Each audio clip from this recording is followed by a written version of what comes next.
So let's pretend that you're feeling a little sick. I mean, actually sick, not just I stayed up too late drinking whiskey and eating ice cream sick, but something is undeniably wrong, sick. And so naturally you make the appointment and you go to the clinic and you walk into the doctor's office and you climb up on that table with the crinkly white paper that sticks to the back of your legs. And you say to the doctor, I've got a sniffle, I've got body aches, my head is just feeling really bad. And then I got this rash on the back of my neck too. It just, everything is going wrong. My body's falling apart. So what I need you to do is I need you to prescribe me a Z-Pack and a shot of B12. That doctor isn't just going to sigh and grab the prescription pad and send you into the pharmacy. And if they do, that's not a real doctor, you know? That's more like, I guess that's more like a drug dealer at that point. No, a real doctor is going to ignore your intuition. He's going to ignore your Google research. He's going to ignore what you think the prescription should be. They know that because that you spent 10 minutes on a subreddit or WebMD, that you've now convinced yourself that you have a rare tropical parasite, when in reality, it's because you haven't slept in 3 days and you're really dehydrated. They're gonna ask, or they should ask, uncomfortable questions like, where does it hurt? Is it sharp pain or a dull pain? Does it wake you up at 3 a.m.? And when you say fever, are we talking like 98 degrees, or are we seeing visions of our ancestors at 104 degrees? And here's the thing. You might be dead wrong about the drugs, about the antibiotics, about the Z-Pack. Listen, it could be viral. It could be stress. It could be that your body is screaming at you to stop eating gas station burritos on the way home from work.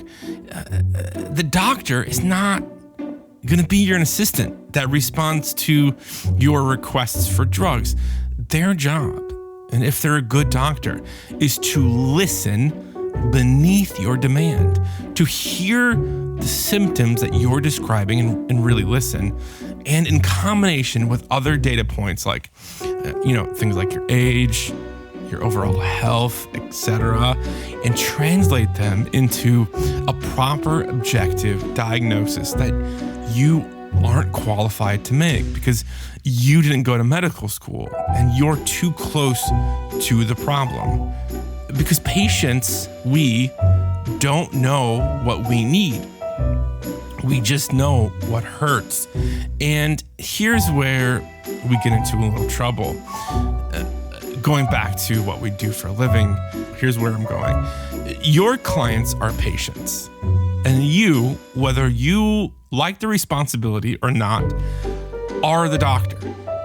But in the photography world, or really the professional creative world as a whole, we've developed this like vending machine complex. At least a lot of us have, where the client walks in and drops a Pinterest board in the slot like a crumpled $5 bill and waits for us to dispense the quote boho desert vibe or the clean corporate look.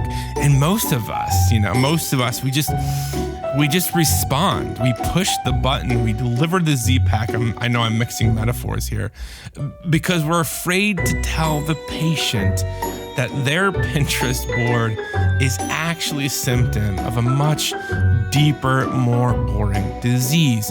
And so today we are talking about the moment that you decide if you're a problem solver or just a human Xerox machine with an expensive camera.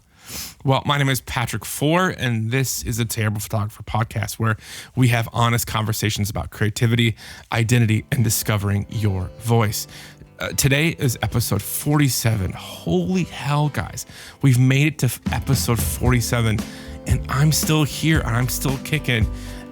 Today, we're starting something new, and I heard from a bunch of you that love the long middle series. And so we're going to do a new series. We're going to do a new 5, 6, maybe 7 part series called Heresies.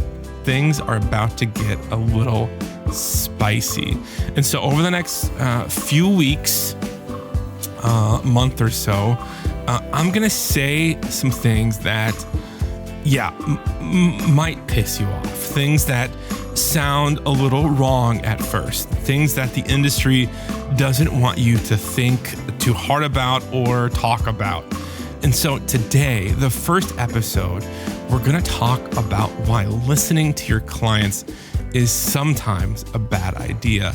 And then over the next few weeks, we're going to cover topics like why Instagram might be destroying your ability to have any good ideas, why your camera brand doesn't actually care about you, and why undercharging isn't generosity.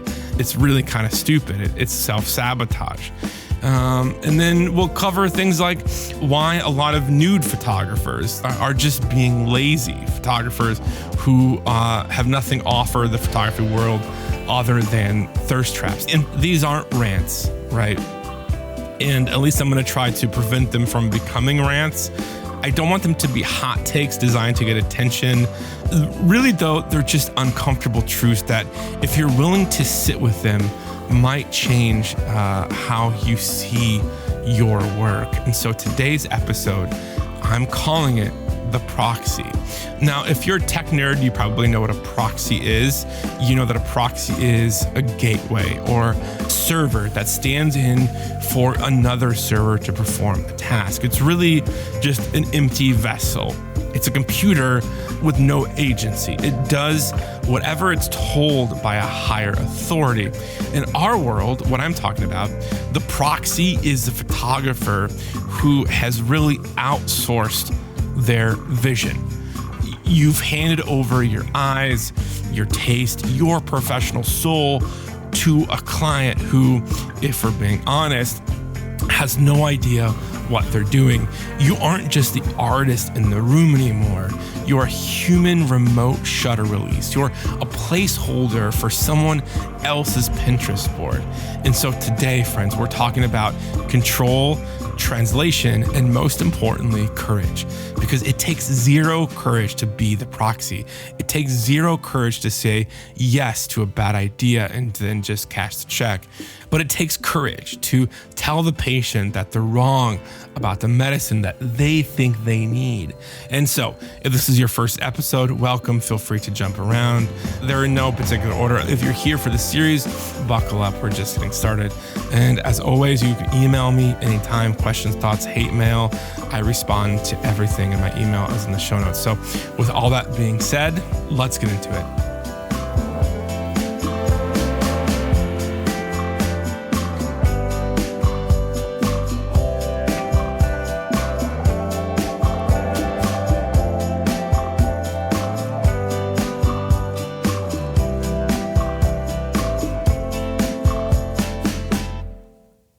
So here's how it usually goes. You get their inquiry, the lead form on your website, wedding, branding shoot, family session. It doesn't really matter. You're excited. You need the work. So you send the questionnaire maybe, or you get them on the phone for a discovery call or an email asking what they're thinking. And they send back a Pinterest board, 50 images, all ring light, all the same angle, all pastel overlays and lens flares that make everyone look like they're being raptured by a JCPenney catalog. And then they write, "This is exactly what we want." And so you, being early in your career, or because you're desperate for the booking, or because you've convinced yourself that the customer is always right, you say, "Great, yeah, I can do that." And maybe you can. Technically, you can execute it. You've got the softbox. You've got the presets. You can replicate what they showed you pretty easily. But here's the $1 million question. And this is the most fundamental question, and the question that a lot of photographers forget to ask or are too afraid to ask. Is this actually what they need? So let me tell you about Peyton. Peyton's totally a made up name, but a real situation and a real client that I've had. So Peyton books me for a brand shoot. She's launching a wellness coaching business, meditation, breath work, helping women reconnect with their bodies after trauma.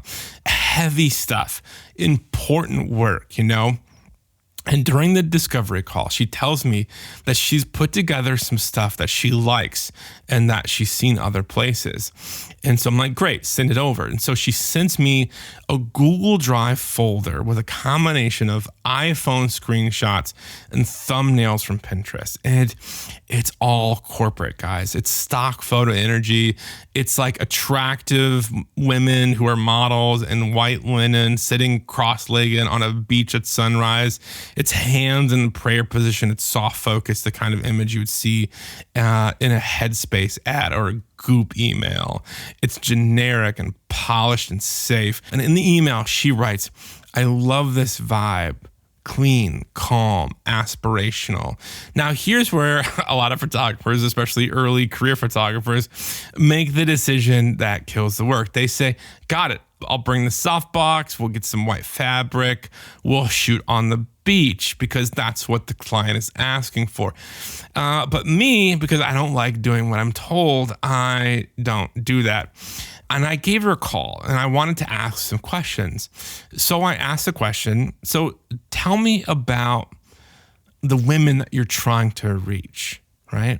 Who's actually going to be hiring you for your services? And then she paused and she said, well, women who have really been through hell, women who have had, birth children, women who don't trust their bodies anymore, women who are exhausted by the pressure to be calm and put together all the time, look a certain way.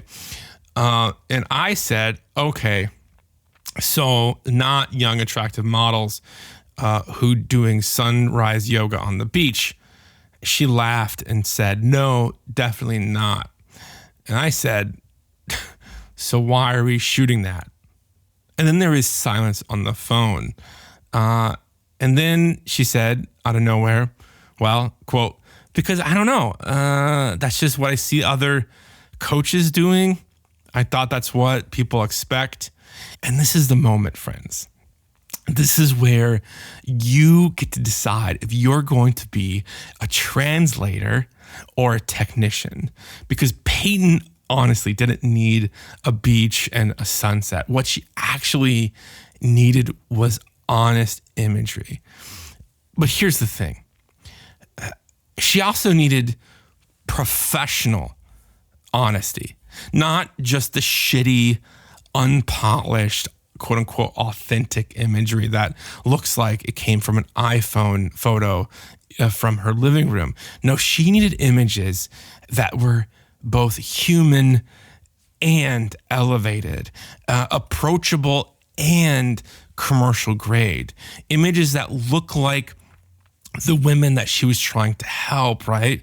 Like real hair, real light, real bodies that don't apologize for existing, but composed well enough to hold their own on a hero section on a website. We're not talking about stock photography, but we're not talking about amateur hour either. And this is where taste and experience comes in. And I don't mean taste in this like subjective, I like blue better than red sense. I mean, taste as a technical skill, the ability to know what works visually, what reads as professional without reading as fake, and what feels human without feeling sloppy.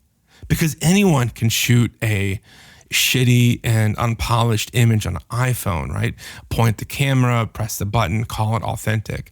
And any professional of any decent caliber can replicate stock photography. Just copy the Pinterest board, wide aperture, soft focus, done. But threading the needle between those two extremes, that's the job. That's what we're supposed to be good at. And I know you're thinking, okay, but how do I develop that? How do I know what works? That's a great question. And I'm really glad you asked. Here's the terrible advice nobody wants to hear, right? Stop consuming images like content. I know this is going to sound crazy, but I want you to touch some grass. Go to a museum, find a painting, any painting. It doesn't matter which one. And I want you to stand there for 20 minutes. I know it's going to be really hard.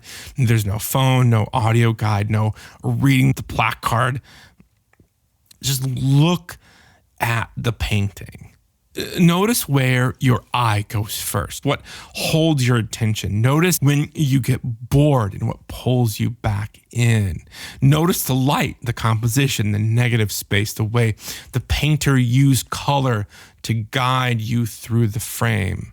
And then, this is the part that's most important, ask yourself, why did they make that choice?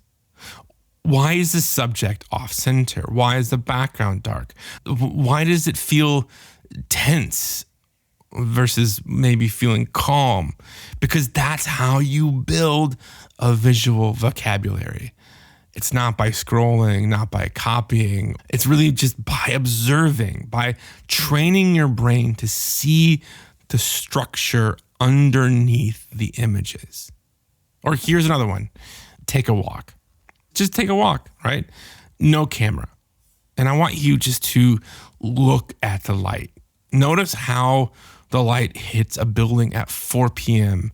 versus 7 p.m. Notice how the shadow shape changes throughout the day. Notice how overcast light flattens everything and how direct sun catches drama. Don't take the picture. Just witness it, be in the moment, because most photographers spend so much time making images that they forget how to see them. And if you can't see it, you can't create it. Listen, I know how it sounds. This is not romantic. This is practical. This is how you actually start seeing. You can't develop taste by accident. You can't shortcut it by buying a preset pack or copying someone else's lighting setup. You build it by studying, by looking, by asking why over and over until the answers start to become instinct. And yes, this takes time. It's slower than watching a YouTube tutorial. It's less immediately gratifying than posting a photo and getting likes, but it's the only way to develop the thing that separates you from every other photographer with a camera and a website. The ability to know what works, not guess, not hope, but actually know. Here's the other part that I think matters in this conversation. My job in that moment wasn't just to think about Peyton wanted. It was to think about who she was trying to reach. The woman scrolling her website at 2 a.m., Googling trauma-informed breath work, trying to figure out if my client, is she safe? If this thing is real or just another Instagram wellness guru selling empowerment through affiliate links. That's the person that I'm actually shooting for. I'm not shooting for Peyton, not her Pinterest board, but the end user, the person on the other side of the screen. Now, weddings and family sessions and newborns, they're a little bit different, right? These clients are hiring you for your taste specifically. They saw your work, they connected with your visual DNA, and they want what you see, not what they think they want. They're hiring you to make them look the way that you make people look, your distinctive way you make people look. And yes, that's true for some brand clients too, clients who seek you out because of your specific aesthetic. But for a lot of commercial work, you're not being hired only for your aesthetic. You're being hired to solve a problem, to make their audience feel something, to make their product look desirable, to make the brand look trustworthy.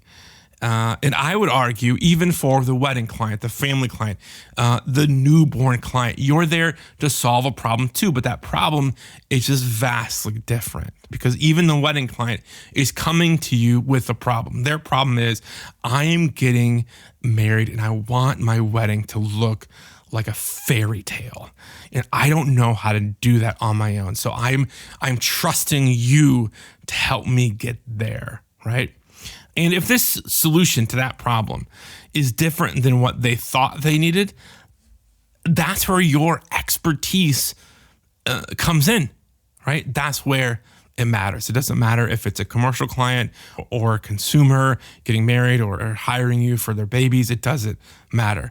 And look, Peyton didn't have the language for what she needed. She didn't have the visual vocabulary. And so she defaulted to what she had seen before, the safe, polished, aspirational version of wellness, the images that she had in her head, because that's what she thought professional looked like.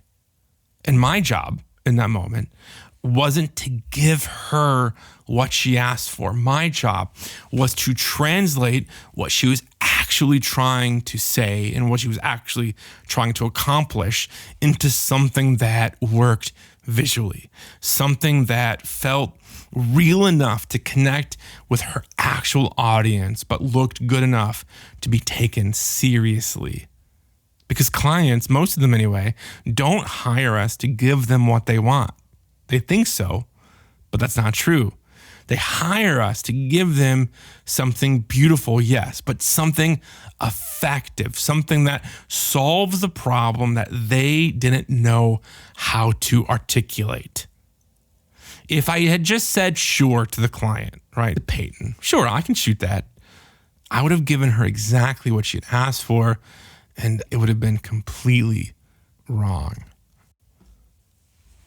So I used to think that this was about clients not knowing what they want, right? That they're amateurs, that they don't understand light or composition or storytelling, and that my job was to educate them, or if I'm being honest, quietly ignore them and do it my way. But that's not it. The issue isn't that clients don't know what they want. It's that they don't know how to ask for it. They're handing you symptoms, right? And you're supposed to be diagnosing the problem. And so when Peyton sent me that Google Drive folder, she wasn't saying, make my brand look like this. She was saying, I don't know how to visually communicate what I do. Help me.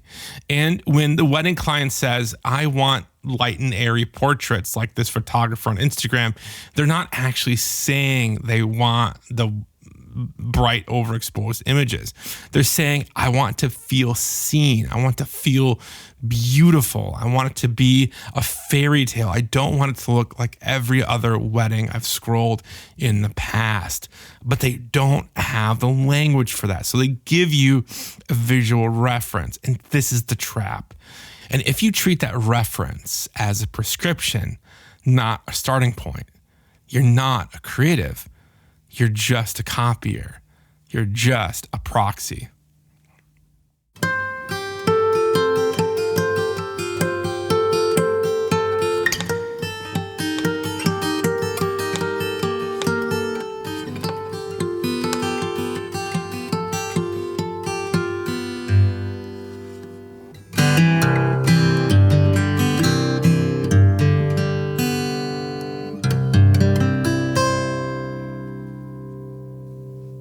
Now, I need to address the elephant in the room. I want to talk about bad clients, because I can sit here and tell you, ask better questions, guide the client, trust your expertise, and that works most of the time. But sometimes the client doesn't want a translator. They actually want a proxy, and you need to learn how to spot that before you're rigging fishing line in your garage at 2 a.m., questioning every decision that has led you to this moment. So earlier in my freelance career, a few years ago, I had this client. Let's call him Mark. Mark owned a company that made high-end custom tennis rackets. This was during one of those months where the work had sort of dried up. It was slow. I was new. My bank account was making threatening noises. And so when this guy found me on Google, he said he needed product photography. We talked on the phone. And my mistake was I didn't ask enough questions. He had said that he had very specific ideas about what he wanted. And I thought, cool, I'm good at talking people out of bad ideas. In this case, though, I was not good at talking Mark out of bad ideas. So there is some red flags. For the first red flag was that Mark wanted to meet in person at his office in Carlsbad for a $1,500 job, 40 minutes away. Now, I should have known. Product shots really don't require an in-person meeting. They typically, this never happens, right? You send me the reference images. I send you the contract digitally. We talk through it on the phone. You ship the product to me or you drop it off. Done, right? But I needed that $1,500, right?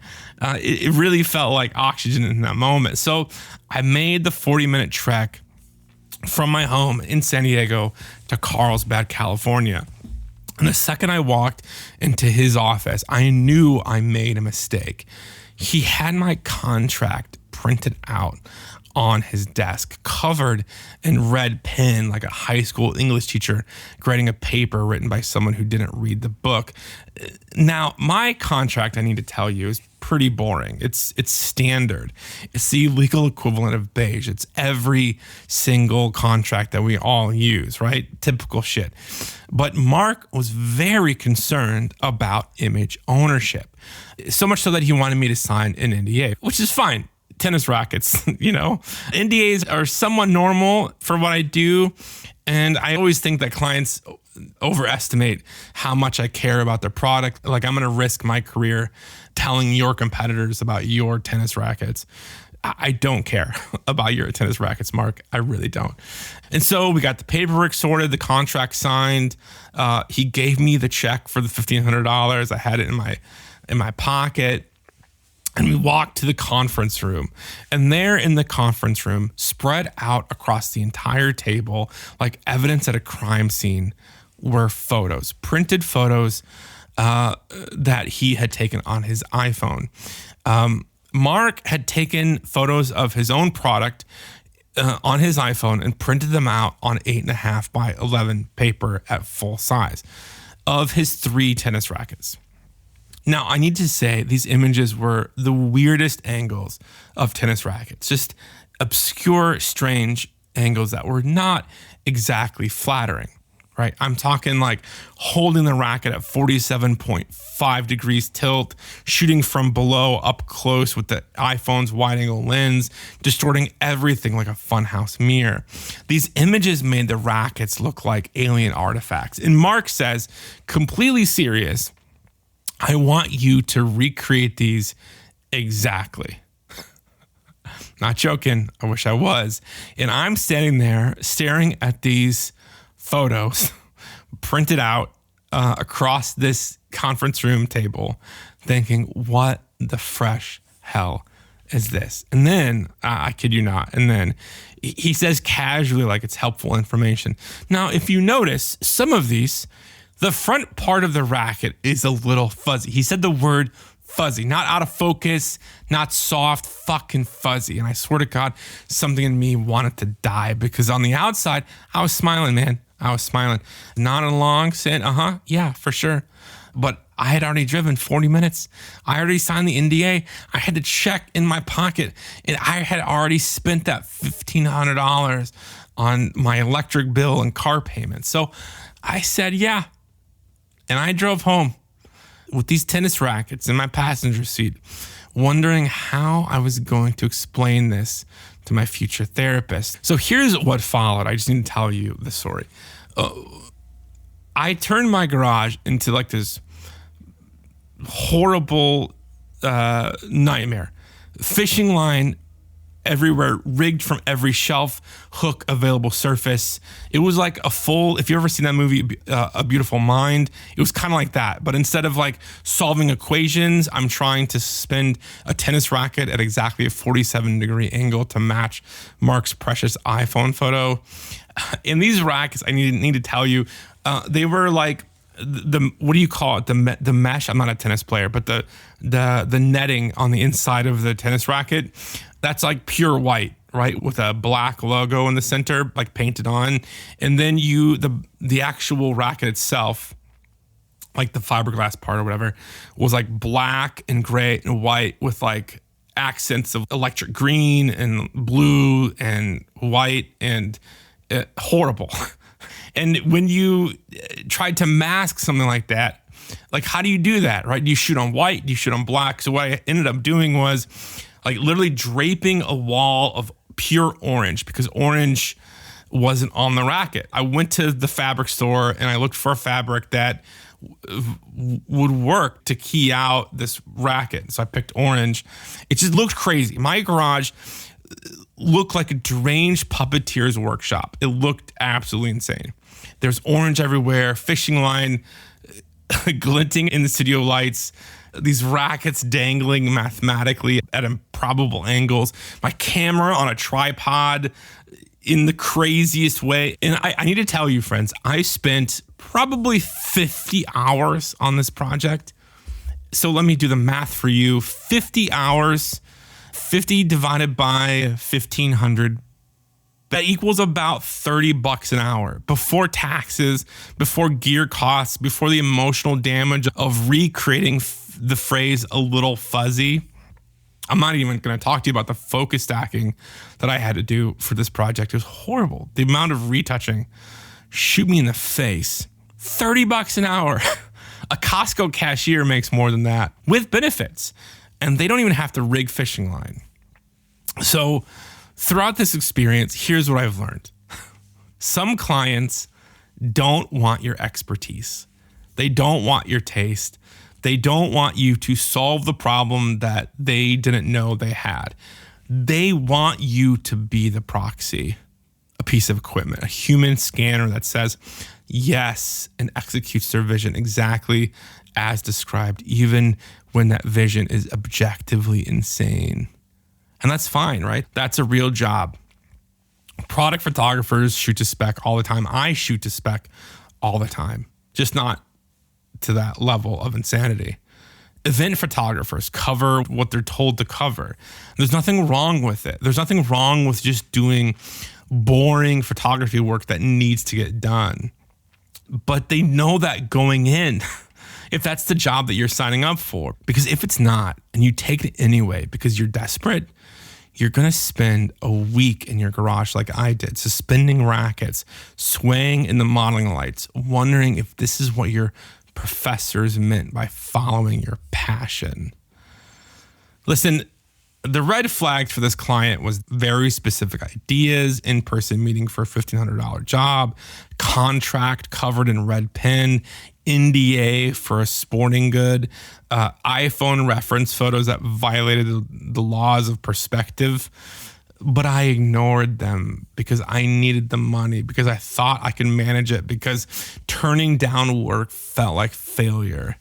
And I learned the hard way that not all work is good work. And listen, some clients want a creative partner. They want someone who will listen, who will translate, who will solve problems that they didn't know existed. And these are your people. Other clients want the technician. They want someone to recreate their iPhone photos at weird angles and call out of focus, fuzzy. And if that's not the role that you specifically want to play, you need to walk away. Even if you need the $1,500, especially if you need the $1,500, because the cost of saying yes to the wrong client isn't just time and money. It's the slow, quiet erosion of why you started to do this in the first place. And no amount of fishing line can fix that.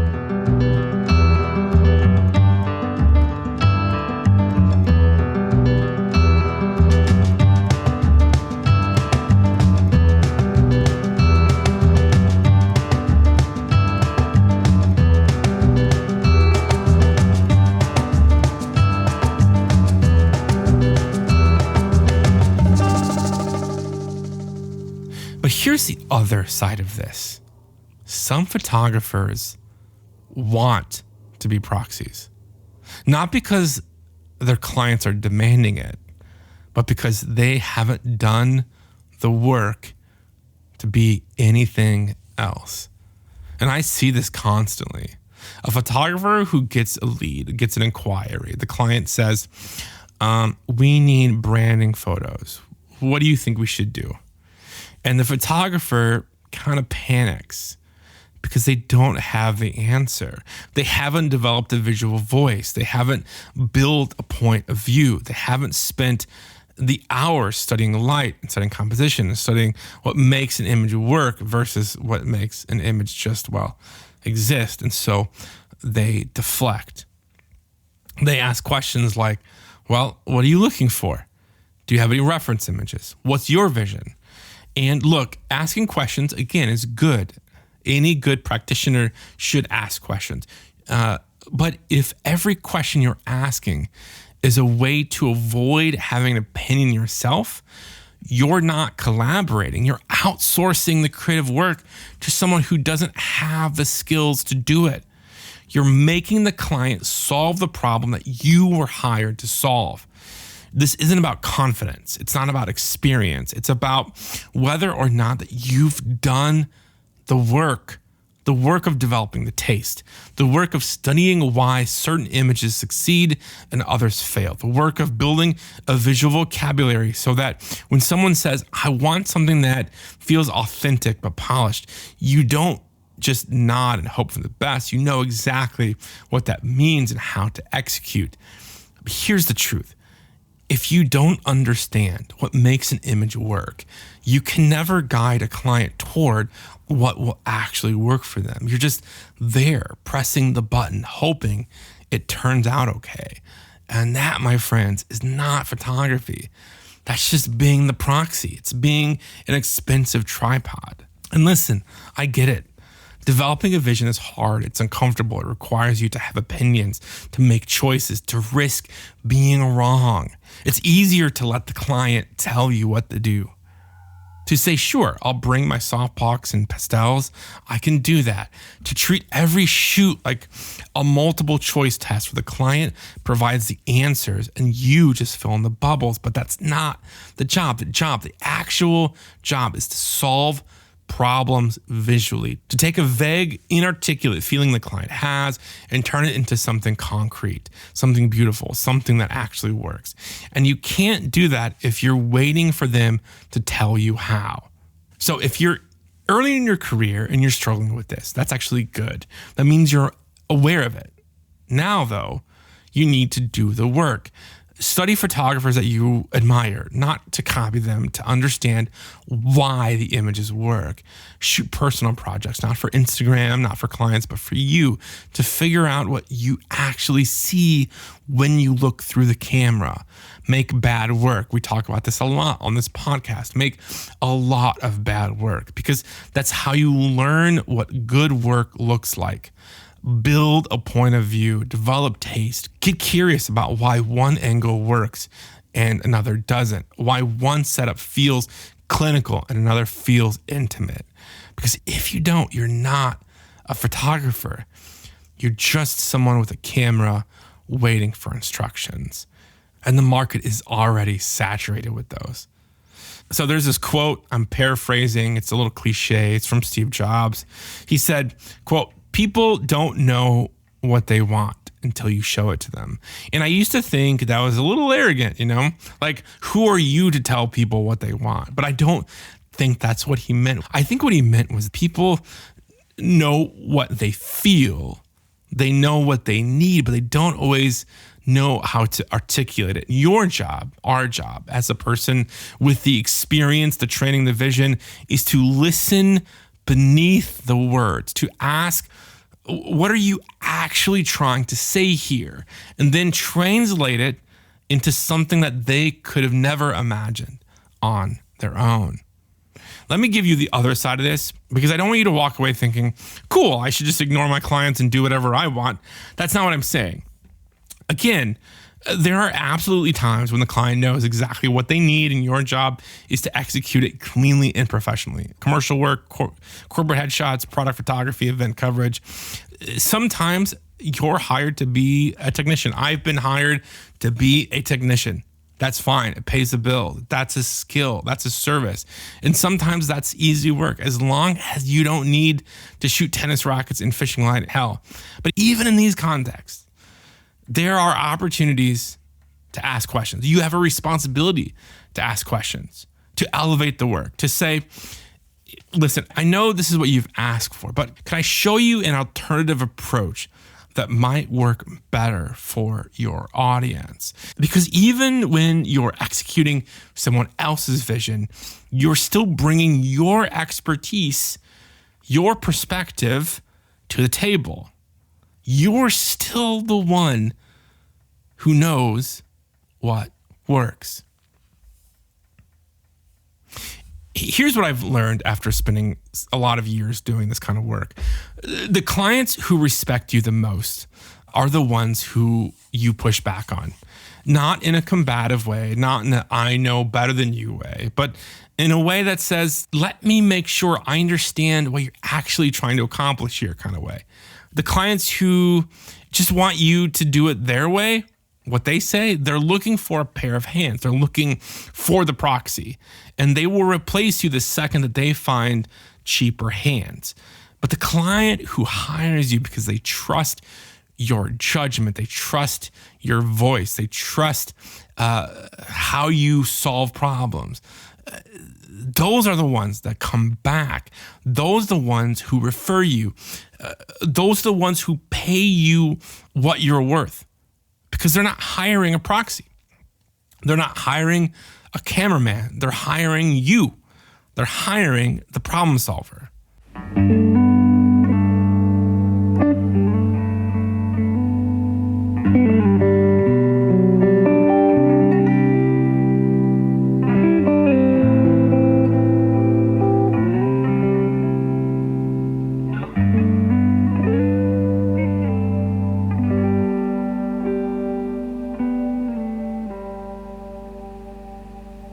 So let's go back to Peyton. We actually didn't end up shooting on the beach. I actually scouted and rented this amazing house in Mission Hills here in San Diego. Beautiful house with gorgeous light. We just used natural light. It was gorgeous, natural Southern California morning light. And instead of professional models, we actually utilized her real clients, her friends, real humans, you know? We laughed, they drank mimosas, we all listened to Leon Bridges. I asked the talent and the client to sit on the floor, to close their eyes, to breathe like it was a real session. I even put a little haze in the air to give the warm light something to bite onto. And the images were amazing. Not to toot my own horn, but I love them. There are some shoots where you just like, the images are pretty good. These images I actually loved, they felt like a real moment, but they felt aspirational. They felt elevated. They felt professional. They were beautiful, but they were also honest. They were approachable. And when the client saw them, when Peyton saw them, she actually cried. I love those moments, right? Not because the models were perfect. They came from an agency, not because the makeup was perfect. We didn't even hire a makeup artist, but because they were her people, because it was a real moment in this beautiful setting with beautiful light. And more importantly, they looked like the women that she was actually trying to reach. She's been using those photos for 2 years. She's built her entire brand on them, booked out her practice. And during the shoot, she kept saying to me as a joke, "I'm so glad you didn't give me what I asked for. This is so much better." That is the fucking job, friends. That's what we are hired to do, right? It's to listen to the client, understand what they're trying to accomplish, and make it better. They're hiring us for our unique perspective, our unique way of solving the problem. This is the job. Look, your job, our job as creatives, isn't to take orders. It's to solve problems. And I don't care if you're a commercial photographer, a wedding photographer, graphic designer, or a video DP. This is the job. And sometimes, most of the time, the problem isn't what the client thinks it is. They think that they need a ring light, but what they actually need is to feel understood. They think they need to look like everyone else, but what they actually need is to look like themselves. They think they need you to execute their vision. What they actually need is for you to help them find their vision. But you can't do that if you're just saying yes to everything. You have to ask questions. You have to listen. You have to be willing to say, I hear what you're asking for, but let me show you what I think you actually need. And yeah, there's some risk in that. The client might push back. They might say, no, I really do want the ring light. And at that point, you have a choice. You can execute what they're asking for and collect a check, or you can walk away and find clients who trust you enough to let you do your job. Both are valid. Both can be professional, but only one of them lets you grow as an artist. I want to sit with that doctor analogy for a second, right? I want to go back to that because the best doctors don't just treat the cough. They find the infection. They don't just hand out Z-packs. They save lives by looking at what's underneath the symptoms. And I know I'm speaking idealistically here, right? There's a lot of bad and lazy doctors who do just hand out Z-packs. That's not what I'm talking about here. As a photographer, your job isn't to capture what the client's asking for. It's to capture what they're trying to say. Listen, you're not a vending machine. You're not a Proxy. You're not a $5,000 sensor with a pair of legs. You're actually a translator. You're the person who takes the messy, inarticulate weight that the client is carrying, the fear, the ambition, the I just want to be seen, and you turn that into something visceral, something with gravity, something they couldn't have articulated on their own. But the second that they see the back of your camera, they recognize it instantly.